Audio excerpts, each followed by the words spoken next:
Friends, विकल्प commerce institute की तरफ से मैं एडवोकेट लव शर्मा आज आपके सामने लॉ का दूसरा लेक्चर लेकर आ रहा हूँ, जिसका नाम है Indian contract act 1872। Indian contract act 1872 ये इंडिया में 25 अप्रैल 1872 से एप्लीकेबल हुआ है। और फ्रेंड्स, जैसे हम देखेंगे कि ये one of the oldest law है जो ब्रिटिश गवर्नमेंट के अंडर में एप्लीकेबल हुआ है, और ये लॉ आज भी इस तरीके से परफेक्ट है कि इसके अंदर बहुत रेयरली अमेंडमेंट्स किए गए हैं। सो फ्रेंड्स, अभी हम देखते हैं कि हमारा कॉन्ट्रैक्ट जो मेन टॉपिक है उसकी तरफ हम आगे बढ़ते हैं। Contract is the most usual method of defining the give and take rights and duties in a business transactions. Friends, contract ये आप कुछ आदान प्रदान करते हैं आपके अधिकार और कर्तव्यों का अपने बिजनेस ट्रांजैक्शंस के अंदर। मतलब आप कुछ चीज दे रहे हैं और इसके साथ में कुछ चीज ले रहे हैं। आप क्या दे रहे हैं, क्या ले रहे हो, आपके कॉन्ट्रैक्ट के ऊपर डिपेंड करता है। तो आगे हम देखते हैं अपने कॉन्ट्रैक्ट का डेफिनेशन फ्रेंड्स, कि कॉन्ट्रैक्ट का डेफिनेशन क्या है। What is contract? फ्रेंड्स, अगर हम कॉन्ट्रैक्ट का डेफिनेशन देखेंगे तो डेफिनेशन जो है वो उसके बाद में अलग दो और डेफिनेशंस के ऊपर डिपेंड करता है। वो क्या है फ्रेंड्स, वो अभी हम आगे देख रहे हैं। So section 2H of the act defines the term contract as an agreement enforceable by law. An agreement मतलब एग्रीमेंट जो आपको लॉ मान्यता देता है उसको हम कॉन्ट्रैक्ट बोलेंगे। जो भी हम एग्रीमेंट कर रहे हो लॉ के अंदर वैलिड है या उसको अब लॉ अप्रूव करता है, जिसको हम कॉन्ट्रैक्ट बोलेंगे। Section 2E defines an agreement as every promise and every set of promises forming the consideration for each other। Section 2E क्या बताता है फ्रेंड्स? जो एग्रीमेंट की डेफिनेशन बताया। एग्रीमेंट मतलब क्या? कुछ एक वादा या एक से ज्यादा वादों के अंदर आपको कुछ तो भी उसके रिटर्न में या उसके बदले में आपको कुछ तो भी वापस दे, उसको हम एग्रीमेंट बोलेंगे फ्रेंड्स। और section 2B defines promise in these words: when a person to whom the proposal is made signifies his assent thereto, the proposal is said to be accepted. Proposal when accepted becomes a promise। Promise का मतलब friends, अगर किसी व्यक्ति के आगे अगर कोई इच्छा रखी गई हो और उस इच्छा को वो स्वीकार करता है, और वो जब वो स्वीकार करता है उसे हम प्रॉमिस कहते हैं फ्रेंड्स। तो जैसे ये जो कॉन्ट्रैक्ट का जो डेफिनेशन मैंने जो आपको बताया सेक्शन 2H है, और जैसे मैंने पहले आपको बताया कि कॉन्ट्रैक्ट का जो डेफिनेशन है ये इन दो डेफिनेशंस के ऊपर भी डिपेंड कर रहा है, सेक्शन 2E और सेक्शन 2B। ये दोनों के ऊपर जो है वो कॉन्ट्रैक्ट का डेफिनेशन वो कंप्लीटली डिपेंड है। आप जैसे ही देखेंगे तो पहले डेफिनेशन के अंदर सिर्फ एग्रीमेंट बोला, एग्रीमेंट का जो डेफिनेशन है वो अलग से वापस से बताया, और एग्रीमेंट के अंदर जो प्रॉमिस आया प्रॉमिस का डेफिनेशन वापस से आप उसके अंदर वो क्लियर कर रहे हैं। सो फ्रेंड्स, कॉन्ट्रैक्ट करने के कुछ और नियम है जो जरूरी होते हैं, जो हम देख रहे हैं। Essential element of a valid contract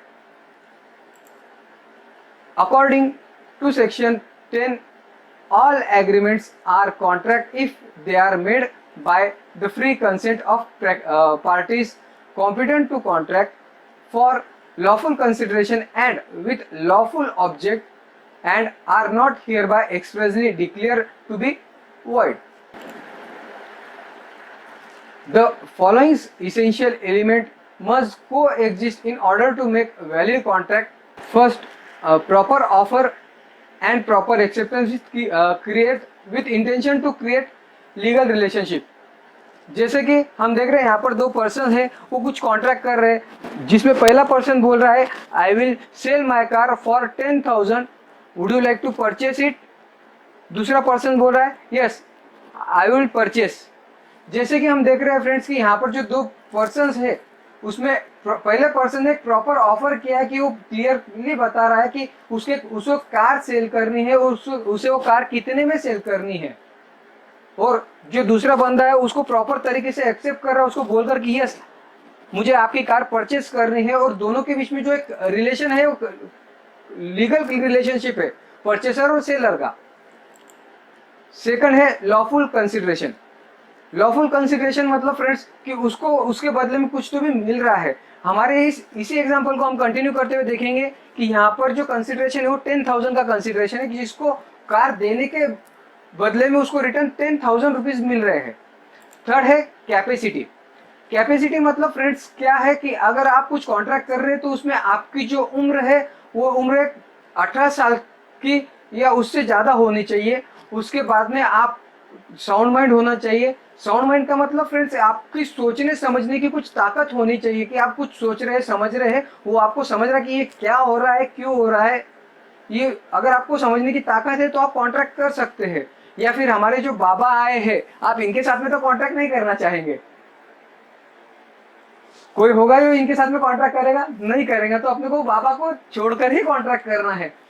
और कैपेसिटी के अंदर आता है कि कोई भी जो है वो not disqualified by any law, मतलब कुछ भी अगर कॉन्ट्रैक्ट कर रहे तो लॉ उसको परमिट करना चाहिए। उसको डिस्क्वालिफाइड मतलब उसको डिसअलाउड नहीं करना चाहिए। जैसे कि अभी हम देखेंगे कि यहाँ पर जो एग्जांपल दिया है boycott China, boycott Chinese product. जैसे कि अभी रिसेंटली जो इंडिया चाइना के बीच में जो चल रहा है, जो एक वॉर टाइप चल रहा है, जिसमें इंडियन गवर्नमेंट ने बहुत से चाइनीज ऐप को बैन किया है और बहुत सी चाइनीज कंपनी के कॉन्ट्रैक्ट इंडिया ने कैंसिल किए। तो आज के डेट में अगर हम किसी चाइनीज कंपनी या चाइनीज ऐप से या किसी भी चाइनीज प्रकार का कुछ भी अगर कॉन्ट्रैक्ट करते हैं तो कॉन्ट्रैक्ट वैलिड नहीं माना जाएगा। 4, फ्री कंसेंट। अगर आप कॉन्ट्रैक्ट में जा रहे हो और अगर आपकी कंसेंट दे रहे हो मतलब उसको आप एक्सेप्ट कर रहे हो तो कंप्लीटली फ्री होनी चाहिए वो एनी काइंड ऑफ डाउट। ना ही उसमें किसी प्रकार का coercion, undue influence, fraud, misrepresentation, किसी भी प्रकार का ये चारों काइंड में से एक भी नहीं होना चाहिए। जैसे कि हम हमारे एग्जांपल में देख रहे हैं कि जो पहला एग्जांपल है वो कोएर्शन का है, सेकंड जो है वो अनडू इन्फ्लुएंस का है, थर्ड जो है वो फ्रॉड का है और फोर्थ जो है वो मिस रिप्रेजेंटेशन का है। अगर हम ये चारों एग्जांपल देखेंगे तो चारों जो एग्जांपल है ये अगर ये एक भी अगर आपके माइंड में आता है कॉन्ट्रैक्ट करने से पहले तो वो कॉन्ट्रैक्ट आप कंप्लीट नहीं कर पाएंगे। इसके लिए आपका जो भी कॉन्ट्रैक्ट आप कर रहे हो ये चारों से फ्री होना चाहिए, तभी आप आपका कॉन्ट्रैक्ट कर पाएंगे। नेक्स्ट थिंग है लॉफुल एग्रीमेंट। लॉफुल एग्रीमेंट का मतलब फ्रेंड्स अगर जो भी आप एग्रीमेंट कर रहे हो कंप्लीटली लॉफुल होना चाहिए। उसमें किसी भी प्रकार का लॉ को अवॉइड नहीं करना चाहिए। या फिर अगर आप कुछ एग्रीमेंट कर रहे हो वो एग्रीमेंट जो है वो किसी भी कॉन्ट्रैक्ट को या फिर किसी बिजनेस को रोकने के लिए या किसी शादी को रोकने के लिए, किसी कोर्ट प्रोसीडिंग को रोकने के लिए अगर आप कर रहे हो तो इस तरीके के कॉन्ट्रैक्ट को वो कॉन्ट्रैक्ट नहीं माना जाएगा। इस तरीके का अगर आप कुछ कॉन्ट्रैक्ट कर रहे हो जिसको लॉ परमिशन नहीं देता है, अगर वो कॉन्ट्रैक्ट अगर आप कर रहे हो तो उसको कंप्लीटली माना नहीं जाएगा। आपका जो भी कॉन्ट्रैक्ट आप कर रहे हो कंप्लीटली लॉफुल एग्रीमेंट होना चाहिए जिसे आप कॉन्ट्रैक्ट कर रहे हो। Thank you friends. अगर आज आपको ये मेरा लेक्चर अच्छा लगा हो तो आप प्लीज हमारे यूट्यूब चैनल को सब्सक्राइब कीजिए और बेल आइकॉन पर क्लिक कीजिए जिससे आपको हमारा नोटिफिकेशन जल्द से जल्द सबसे पहले मिलते रहे। Thank you very much.